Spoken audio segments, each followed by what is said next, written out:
Welcome to How We Grow, an essential playbook to grow and scale your vacation rental business with advice and insights from the best in the biz, with your host, Lynell Gordon. Welcome to the Vacation Rental Show. I'm your host, Lynell Gordon.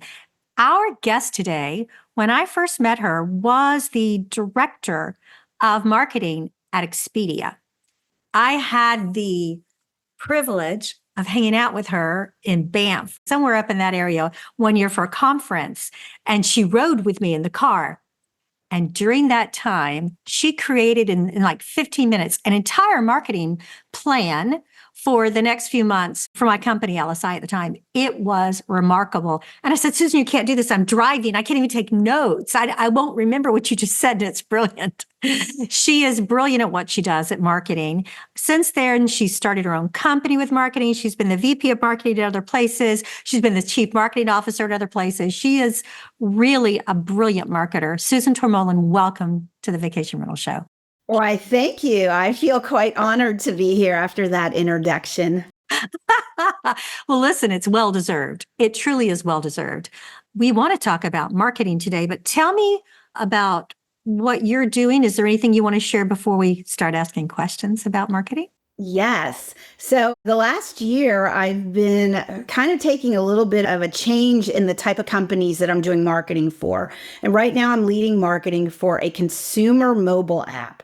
And it offers meal planning services, recipes, tools to help you with grocery shopping, some education. It's really fun. But the whole process, I've been noticing that there's certain lessons that consumer mobile app businesses do and use that I've learned that are applicable to a lot of different businesses, any business actually. But in the vacation rental industry, I can see that some of the lessons that I'm learning apply. So I thought I would just share some of the things that I've observed and noticed and tried that other people might want just a little refresh on or a reminder. Oh, that's awesome. So tell me, what is the best advice for marketing that you would give to property management company owners? The best advice I would give is really at this point, metrics. Is from a marketing standpoint, there is a lot of things we can measure. And when you pay attention to the numbers every day, every week, and this is something that's very important with a consumer mobile app because that's a numbers business and it's a very low ticket item, which means you have a lot of customers. So you have a lot of data, which is helpful. But when you really look at your numbers at every stage of the customer life cycle, you start to notice things. You notice where you have friction points. You notice where maybe you have more opportunity. And when you start watching these numbers year after year, you can say, this is a trend and this is unusual. And when something unusual is happening, you catch it quick instead of late. So yeah, that's my biggest advice. And it's hard because we all want to measure everything. And so sometimes you just have to start somewhere. Like I'm going to measure only this point of the customer life cycle from the time that somebody's aware of us till they buy. Or maybe I'm only going to measure email marketing first and make sure I really get that. Though I always advise looking at the whole section of a sale, whether it's the awareness, whether it's pre-stay, whether it's during stay, after stay, repeat purchase, that kind of thing. How do we measure those? What kind of tools are there to measure that kind of thing? Almost all of marketing now has platforms, and every platform has measurement tools built in. But the hard thing is connecting the platforms. It pays for itself to get a contractor or a consultant in to help you connect those different things. And it's a never-ending process. You add a new social media tool and all of a sudden you're like, well, how does that connect with my email marketing? And how does that connect with my sales platform? And it's never fun. There's nothing fun about it, but there are people who can come in and help.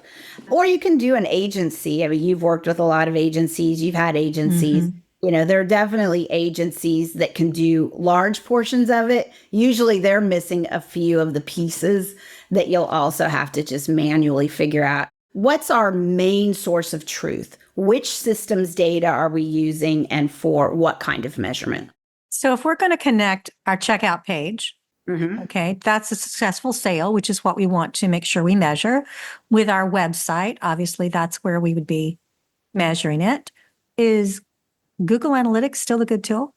I think it's always a good starting point, but it really depends. The thing that Google Analytics can't tell you is of those customers that check out, which ones are your most valuable customers long term, right? So you still need to take it that next level. It certainly helps I spent X amount on dollar in advertising. I drove this many people to my website. And on your website with Google Analytics, all the different places they're coming from. Then these are the people that checked out. You should be able to tell if you set it up right, like what was their original channel that they came through. But then you have to know that Susan Tormollen rented a house and she came back the next year. And Google Analytics can never tell you that. And that's where you start to identify which of your channels bring you the best customer. So it's taking it that next step. But if you're doing nothing right now, then certainly Google Analytics is a great place to start. Well, I assume that everyone that's listening to this with property management have their own tool set, whether it's coming through their digital marketing people they're using or whether they're doing things on their own or if it's coming from their property management system pieces in there. I'm sure they're putting all of that together. So how often would you suggest you look at your stats? Really weekly. Honestly, in a business like vacation rentals or mobile apps, it's weekly sales, right? You're looking at your sales weekly. So why wouldn't you look at your marketing numbers? Now, some numbers take a while to pull. So maybe you say, okay, we're going to look at them monthly. But if you get in the habit of pulling numbers every week, then you can start to see trends really fast. Okay, now I'm going to put her on the spot, just letting you know, because I know you have answers to this. So, Susan, what are some of the most unique pieces of marketing that you've seen people use that are successful? Good question. Now I must sit silently like a good salesperson and say, for me, I think the thing I'm most focused on and most impressed with right now is the marketing efforts to stay in contact with current and previous customers. I think that's the part that falls off the tracks. One example is a yoga studio. We were talking about a yoga studio and people pay $3,000 to take training there and they become teachers. And then the yoga studio never talks to them again. I mean, how simple would it have been for them to say, hey, twice a year we have an advanced education, or once a year I reach out and see how your business is going. I mean, sometimes it's very manual, but sometimes there's really interesting things, right? I mean, how many times have you been a customer and then you get something in email that gives you something extra of value and you'd already forgotten those people, right? And then you're like, whoa. So I don't know that it's necessarily a specific type of campaign. It's more the idea of, how do I re-engage somebody who is my customer, or how do I re-engage somebody that was a customer and keep them loving me? Because those people, even though they may never come back, and we've had lots of conversation in vacation rental industries about how people used to rent the same beach house over and over again, and now every year people want somewhere new. Well, that's great that every year they want somewhere new. But are they telling their friends, hey, I went to this somewhere new last year, you should go this year, right? And the way you do that is by staying top of mind and not just selling somebody like, hey, you were here last year, come again, but rather making it a fun experience. Here's the cool thing that happened here this year. We just thought you might want to know. Something like that. You're saying something that's not salesy. Or even something like, hey, it's summertime. We hope you're having a great vacation. Even if you're not coming back to Austin, tag us and let us know where you are on vacation and what you love. Yeah, that's just a relationship building, right? And then they're like, oh, well, thanks a lot. And they may never tag you, but they remember, and you're not just selling. So what's the coolest marketing idea you've seen recently? You'd think I'd have one top of mind, and I don't. But I have been listening to this podcast that I love, and the man's name is Alex Hormozy, and it's called The Game. And he is on the younger side. I'm thinking in his 30s, and he's had very successful businesses, and he takes one business and he sells it and he invests in another. And so I'm training for a hiking event right now, so I have hours and hours to listen to podcasts. And I'm mesmerized by his podcast because he talks a lot about, and this is more for people who are online or even podcasters, And we've been talking about this in marketing forever, giving things away for free. And he says, stop selling on Instagram or on your podcasts. Give things for free because the people who love what you're doing will reach out to you. And then you'll spend the time on the right people. So if you give enough information, if you make it so that people want to keep listening to your podcast, at some point they're going to reach out. And he says when people DM him, he responds back. And I'm sure he probably has a huge team of people also responding back at this point.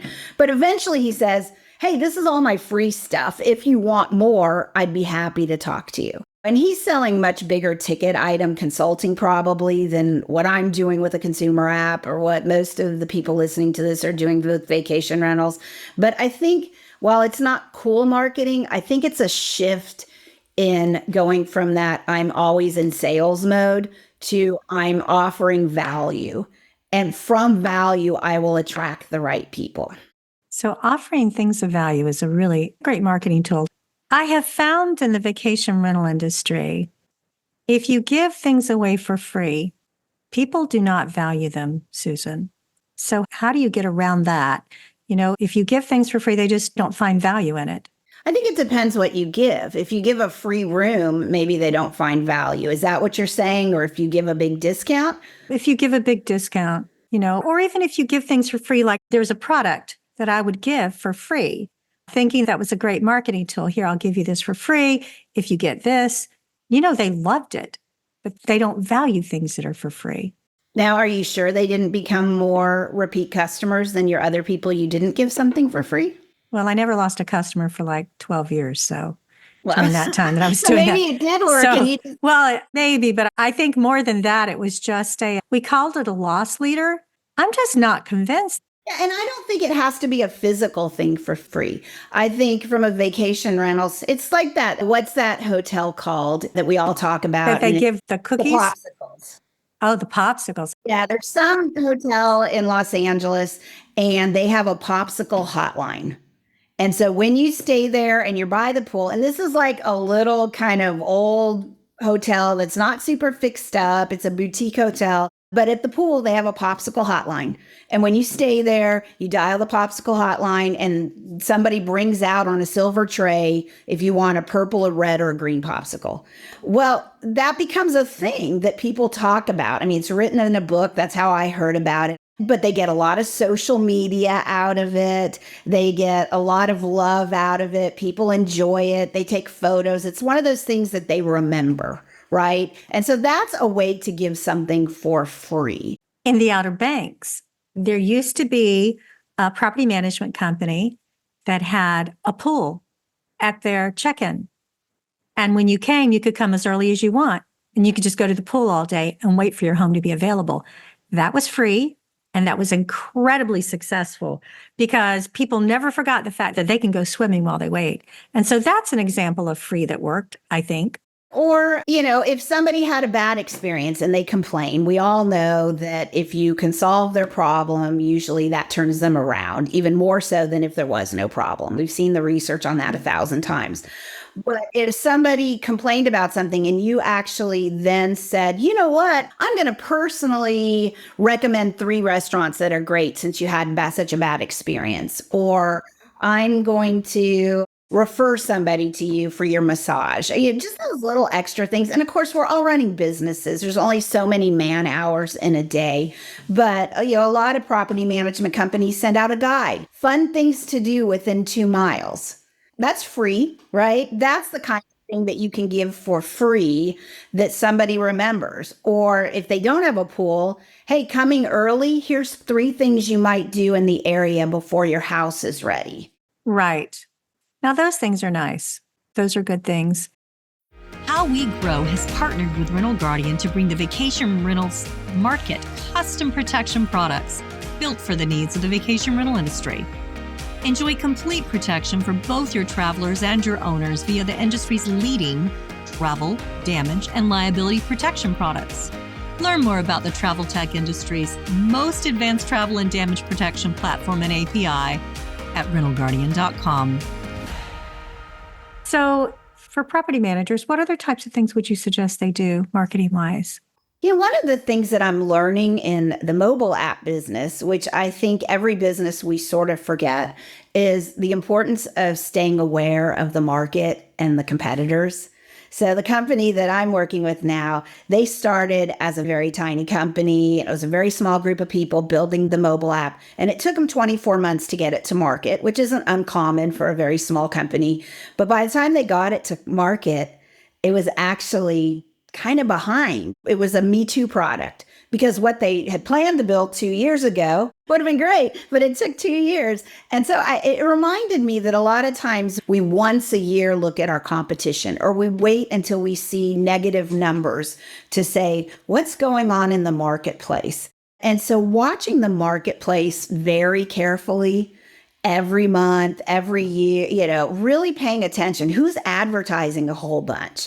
Or who added a pool or something free that's really interesting? And we just get so busy and we expect marketing to do it, right? Now, that's the truth. We do expect our marketing department to do everything. But how can you, right? You're meanwhile, oh my God, it's busy season and people want this. And now I'm planning ahead for the next holiday and people want this. And oh, we have a new email marketing system we're onboarding, right? There's all these things that people want. And so that whole keeping up with what's going on in the market, it's hard unless you're a large company with a large marketing department where it's somebody's job. So that's, I think, one of my big ahas again is just remember, because now we're keeping up with it all the time. I'm like, oh my gosh, this player's doing tons of advertising. Did they just get a whole influx of money? Probably. We'd never seen them and now they're everywhere. Or this company just partnered with Walmart. Right. And so watching that lets you know also what the bigger players are doing. They have more research than you do as a smaller player. So when a big player makes a major shift, you can kind of make an assumption that they have some hypothesis or data or reason that they're making that shift. And then you can say, well, what are the scenarios? What does that mean? If they're not wrong, what would I do now? So I'm going to geek out just a little bit. There's a guy on social media. He's been doing marketing for many years. And I got to tell you, I love watching videos where people are teaching things. And he teaches marketing and he teaches it from a psychological point of view as well as from a very down-to-earth practical point of view. His name is Rory Sutherland. And Rory Sutherland is British. And if you're on TikTok and you want to find something interesting, guys, somebody that looks and thinks out of the box and will tell you just like it is marketing. His name is spelled RorySutherland.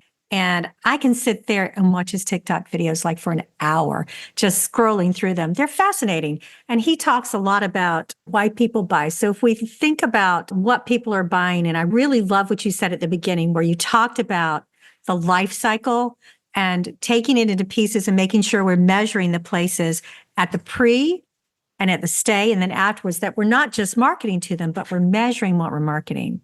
That to me was really great advice. Is there anything else you'd like to share with people that just kind of practical as far as their marketing goes? Well, I think what you just said about the psychology is really important. We can look at the demographics of our audience, and that's easier to target. We can target the demographics. We know their income or where they live or whatever. But really understanding why they purchase is going to, one, help you connect with your message. If somebody's purchasing because they need relaxation, that's a whole different message on that same house as if somebody wants to make memories with their family. Right. And sometimes we can make really good assumptions. I mean, a 5-bedroom house is probably a family memory house versus a super cool 1-bedroom condo on the beach might be something different. Right. But even that 1-bedroom condo, is somebody there to write their novel? Is somebody there to unwind from a difficult time in their life? Or is somebody there because they're going surfing? Each of those is a different reason to be. How do you get that data? You have to ask for that data. Yes, you have to ask. And there's a few different things you can do about that, though. So you can set it up when they're coming. Hey, we want to make your stay as good as possible. Let us know which things you're most interested in. Boom, boom. So that 1-bedroom condo, I'm interested in food delivery. I'm interested in activities in the area. Or let us know if you're wanting a quiet experience. We can provide something. Or afterwards, you might reach out and say, hey, how was your experience? And this I would say is if you could reach out personally versus a survey, you're going to get a lot more. If it's a personal text message, hey, thanks for staying with us. Love to know what was your favorite part of the stay. And all of a sudden they're like, oh, I loved how quiet it was, or I love mornings. And then you could even continue once they say that. Wow, if you don't mind me asking, was there a special occasion that you were here for? So maybe take a section, because guys, if you've got, 10,000 reservations coming through in your summer, maybe just take a certain portion of those and have someone reach out personally. Gosh, that's a great idea. Yeah, do it to 10,000 for sure. I don't know. I went to Colorado, stayed with Sky Run, and they called me personally. How's your check-in? I've had that happen several times. How was your check-in? How did it go? How'd your check-in process go? They text a lot, which is really nice too. If you can't do it personally, you can send a text. How was your check-in? How's your first day here? That kind of thing. You have any questions? Is there anything we can help you find? And there are texting services that'll automatically take that text and put it back in their reservation information. Now you've got someone that has to go through. I'm looking at it as a CEO. I'm calculating the cost on how much that's going to cost me to do and how much, because we know people time is so expensive. So a lot of these things are automated. But you know what? It costs you more to market to the wrong person. That's an excellent point. Yeah, it costs you money to figure out who your customer really is. But you'll spend a lot more money targeting somebody for a relaxing time at the beach when there's actually an addressable market out there who want to surf that might even be willing to pay more for that place because it's so unique and it's a half a block from, surfing or whatever it is. So where are the biggest areas in marketing that we leave money on the table or we put too much money into it and waste it? Well, yeah, this is a common piece of knowledge that I think everybody knows, but it costs a lot less to sell to an existing customer than to find a new customer. So I think that's where people don't invest enough money is on those people that already said yes once. Why are we only sending them hey, we got a sale for you message twice a year? And that's better than nothing, right? If somebody came at spring break, asking them if they want to come again at spring break is a no-brainer. And you'll probably grab a handful of sales and a handful of bookings, and that would be great. But those people already had an experience. They already know who you are. And so that costs you a lot less to bring them back for another 3 or 4 days than going out into the interweb of marketing and, all the platforms that your things are on. The other thing I do think, though, is people waste a lot of money not measuring what's happening. When you spend advertising dollars, you must know and you must have all those trackings in place, whether it's Google Analytics you're using or something else. And there's a little bit of waste that's always going to happen. You're trying new things, you're testing new things. But in general, not expanding your marketing dollars until you can measure if it's working or not, probably a wise idea. Listen, Susan, I really appreciate you coming and sharing ideas with people and your thoughts with them on this. If people have questions, can they reach out to you? Oh, always. I love talking marketing. You know that. If they want to put me in their car as we leave a BAMF conference, that would be even better.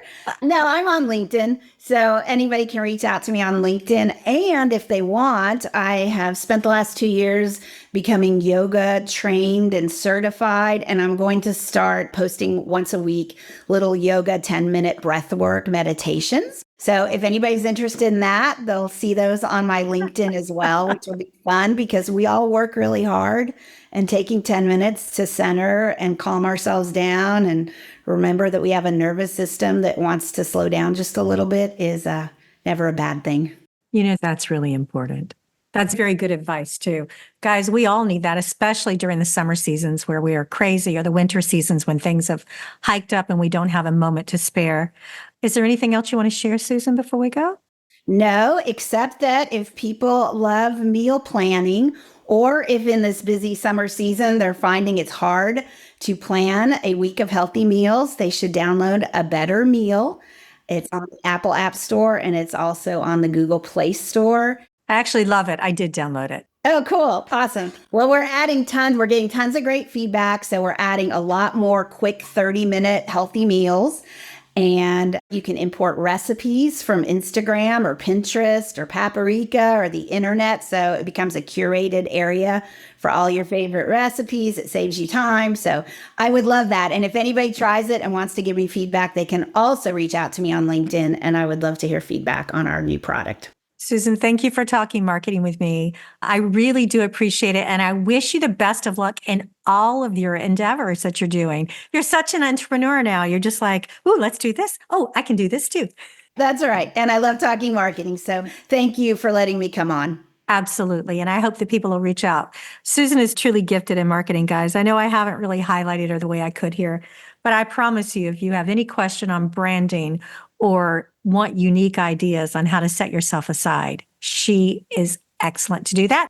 Or reach out to your own marketing department, whoever you're using. There are great people in our industry, and just make sure it's a priority. Thanks, guys. This episode of How We Grow is brought to you by Rental Guardian. To find out more about how Rental Guardian can help grow your vacation rental business, visit rentalguardian.com. Make sure to search for How We Grow in Apple Podcasts, Spotify, and Google Podcasts, or anywhere else podcasts are found, and hit subscribe so you never miss an episode.